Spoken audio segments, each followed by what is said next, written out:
नमस्कार प्यारे साथियों, आप सभी का स्वागत है बिहार बीपीएससी आरंभ बैच की नई कक्षा में। आज की इस कक्षा में हम बात करने वाले हैं बिहार डीएलएड एंट्रेंस जो कि एग्ज़ाम हो रहा है, उससे रिलेटेड हम लोग इम्पोर्टेंट क्वेश्चंस देखेंगे जो आपके एग्ज़ाम के लिए बहुत ही महत्वपूर्ण साबित होने वाले हैं।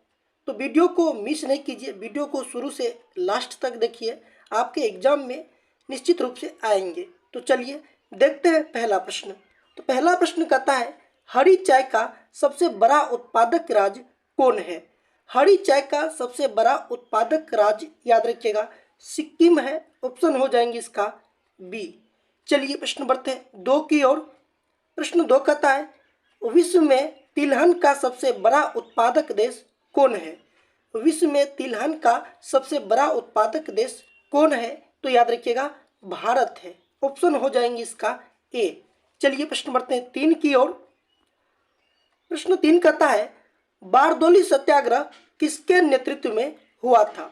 बारदोली सत्याग्रह याद रखिएगा वल्लभ भाई पटेल के नेतृत्व में हुआ था। ऑप्शन हो जाएंगे इसका बी। और वल्लभ भाई पटेल को याद रखिएगा लौह पुरुष कहा जाता है। चलिए प्रश्न बढ़ते हैं चार की ओर। प्रश्न चार कहता है, भारतीय राष्ट्रीय कांग्रेस के प्रथम अध्यक्ष कौन थे? भारतीय राष्ट्रीय कांग्रेस के प्रथम अध्यक्ष याद रखिएगा बोमेश चंद्र बनर्जी थे। ऑप्शन हो जाएंगे इसका बी। चलिए प्रश्न बढ़ते हैं पांच की ओर। प्रश्न पांच कहता है, किस अधिकार को मूल अधिकारों की श्रेणी से निकाल दिया गया है? याद रखिएगा संपत्ति के अधिकार को जो है मूल अधिकार से निकाल दिया गया है। ऑप्शन हो जाएंगे इसका सी। चलिए प्रश्न बढ़ते हैं छह की ओर। प्रश्न छह कहता है, इनमें से कौन एरोसोल के उदाहरण है? याद रखिएगा बादल जो है ये एरोसोल के उदाहरण है। ऑप्शन हो जाएंगे इसका ए। चलिए प्रश्न बढ़ते हैं सात की ओर। प्रश्न सात कहता है, कॉर्निया के पीछे एक संरचना होती है, उसे क्या कहते हैं? कॉर्निया के पीछे एक संरचना होती है, उसे याद रखिएगा परितारिका कहते हैं। ऑप्शन हो जाएंगे इसका डी। चलिए प्रश्न बढ़ते हैं आठ की ओर।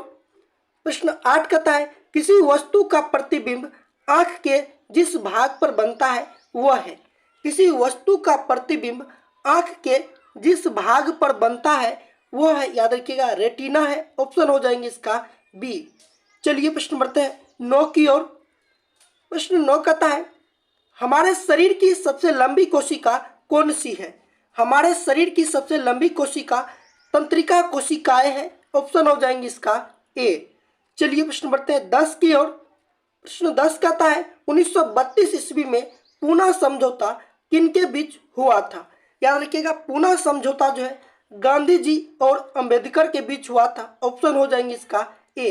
कब हुआ था? तो याद रखिएगा 1932 ईस्वी में। चलिए प्रश्न बढ़ते हैं 11 की ओर।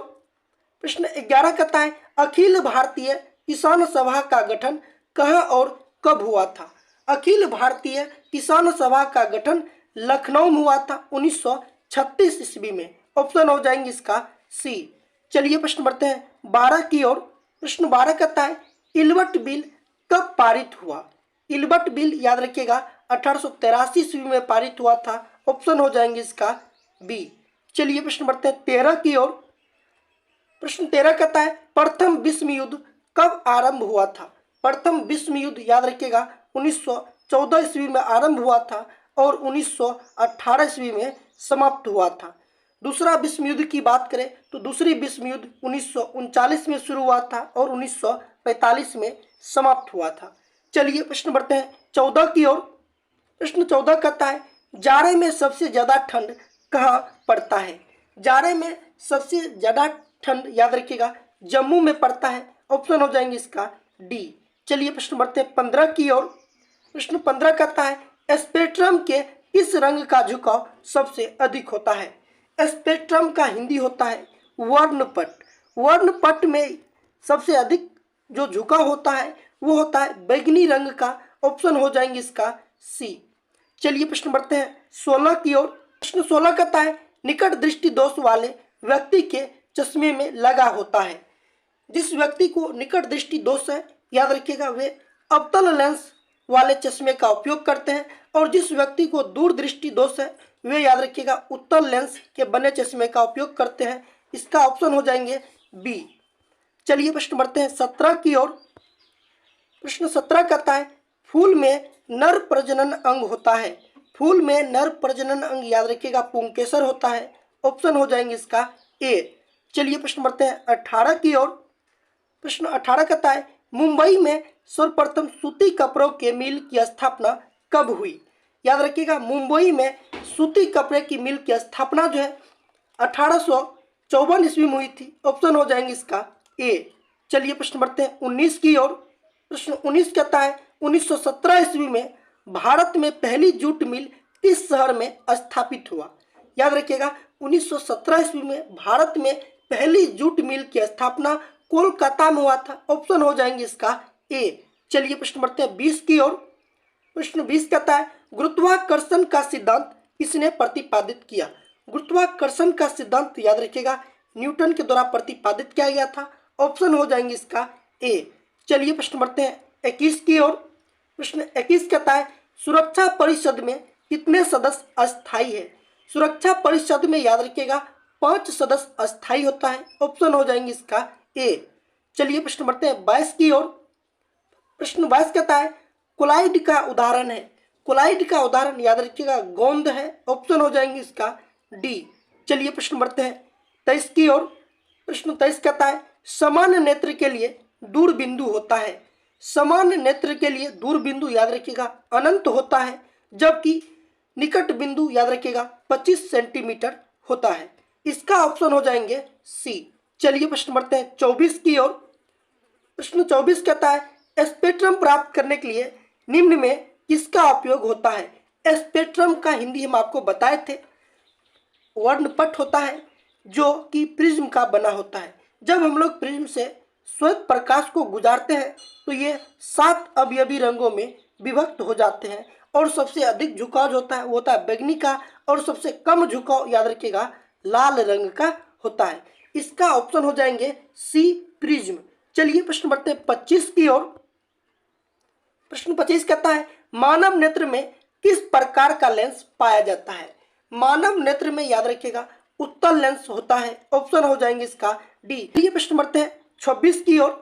प्रश्न 26 कहता है निकट दृष्टि दोष को दूर करने के लिए किस लेंस का उपयोग किया जाता है। प्रश्न दोबारा आ चुका है। निकट दृष्टि दोष को दूर करने के लिए हम लोग अवतल लेंस के बने चश्मे का उपयोग करते हैं। ऑप्शन हो जाएंगे इसका बी। चलिए प्रश्न बढ़ते हैं 27 की ओर। प्रश्न 27 कहता है रोलक एक्ट किस वर्ष पारित हुआ। रोलक एक्ट याद रखिएगा 1919 ईस्वी में पारित हुआ था। ऑप्शन हो जाएंगे इसका सी। चलिए प्रश्न बढ़ते हैं 28 की ओर। प्रश्न 28 कहता है लाल सेना का गठन किसने किया था। लाल सेना का गठन याद रखिएगा ट्रोट्स्की के द्वारा किया गया था। ऑप्शन हो जाएंगे इसका सी। चलिए प्रश्न बढ़ते हैं 29 की ओर। प्रश्न 29 कहता है रूस में कृषक दास प्रथा का अंत कब हुआ। रूस में कृषक दास प्रथा का अंत याद रखिएगा 1861 ईस्वी में हुआ था। ऑप्शन हो जाएंगे इसका ए। चलिए प्रश्न बढ़ते हैं 30 की ओर। प्रश्न 30 कहता है संगमरमर का रासायनिक सूत्र क्या होता है। संगमरमर का रासायनिक सूत्र याद रखिएगा CaCO3 होता है। ऑप्शन हो जाएंगे इसका सी। अगर हम इसका रासायनिक नाम जाने तो याद रखिएगा कैल्शियम कार्बोनेट होता है। तो ये था 30 ऐसे महत्वपूर्ण प्रश्न जो आपके बिहार DLED एंट्रेंस एग्जाम के लिए बहुत ही इंपॉर्टेंट है। वीडियो आप लोगों को कैसा लगा कमेंट कीजिए। अगर वीडियो आप लोगों को अच्छा लगा हो तो प्लीज़ वीडियो को लाइक कर दीजिए। चैनल पे पहली बार आए हैं तो चैनल को सब्सक्राइब कर लीजिए और अपने दोस्तों के साथ वीडियो को शेयर कीजिए। फिर मिलते हैं नए वीडियो के साथ, तब तक के लिए जय हिंद।